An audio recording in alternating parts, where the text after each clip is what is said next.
Les éditions Quae vous présentent 40 idées fausses sur les requins, ouvrage de Joanne Mourier, lu par Jordan Hachet. Dans cette série d'épisodes, les éditions Quae vous invitent à décrypter les fausses croyances qui circulent sur les requins.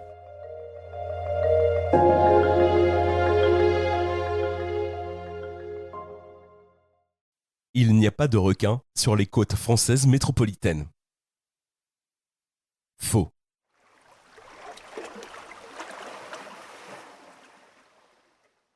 En France, lorsqu'il est question de requins, on présume que seules les régions d'outre-mer sont concernées. Contrairement aux idées reçues, les requins ne fréquentent pas seulement les eaux chaudes des mers tropicales. Ainsi, une cinquantaine d'espèces ont élu domicile dans les eaux de France métropolitaine. Les côtes atlantiques et méditerranéennes abritent respectivement au moins 42 et 35 espèces de requins. Les requins sont présents sur Terre depuis près de 420 millions d'années et ont adopté leur forme moderne depuis 150 millions d'années. Les requins étaient jadis beaucoup plus abondants sur les côtes françaises. La plupart des espèces sont de petite taille, moins de 1 mètre, et inoffensives.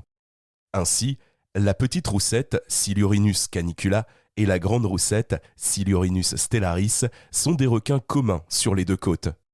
Ces espèces se retrouvent dans nos assiettes sous le nom de saumonettes.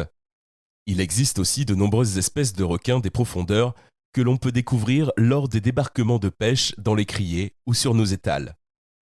Certains d'entre eux peuvent atteindre de grandes tailles, comme le requin grisé, Exanthus griseus, qui mesure jusqu'à 6 mètres et plus. Ils sont quelquefois capturés accidentellement par les pêcheurs. De nombreuses espèces migratrices sont régulièrement observées de manière saisonnière le long des côtes atlantiques et méditerranéennes.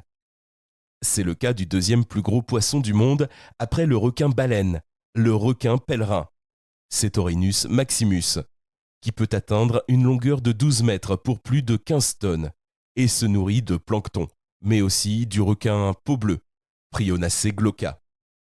Tous deux se rapprochent des côtes en été. D'autres, tels que le requin taupe commun ou Marèche, Lamnanasus, sont plus discrets. Seules quelques espèces, comme le grand requin blanc ou le requin mako, sont potentiellement dangereuses pour l'homme, mais elles vivent généralement au large et leur rencontre avec l'homme reste très rare. Ainsi, en 2012, un grand requin blanc de 5 mètres de long a été observé au large de Saint-Tropez.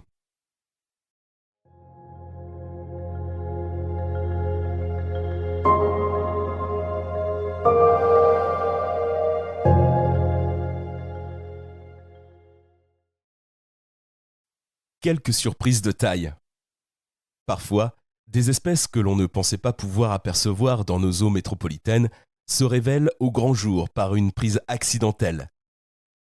Ainsi, un requin-tigre, Galéocéredo cuvier, généralement habitué aux eaux plus tropicales, a été capturé dans un filet de pêche au large de la Charente-Maritime en 2007. Un requin féroce, Odontaspis ferox, mâle de 3,24 mètres et 220 kg, s'est échoué en septembre 2013 sur une plage de Pénestin, commune du Morbihan, située en bordure de l'embouchure de la Vilaine. Ces prises surprenantes peuvent être dues au changement climatique et à la modification des courants marins tels que le Gulf Stream ou à la recherche de proies manquantes car surexploitées. En France, la pêche de 3 grands requins blancs a été répertoriée officiellement. Un premier spécimen, pris en 1925 à l'Estac, près de Marseille, a été estimé à près de 6 mètres pour un poids évalué à 1500 kg, mais aucune preuve ne permet de valider cette taille. 2 requins femelles de 5,89 mètres et 5,90 mètres ont été capturés du côté de Sète, toutes deux prises dans un filet de chalutier. La première en 1956 à 3000 au large de Maguelone, la seconde en 1991 à 45 000 au large de Sète.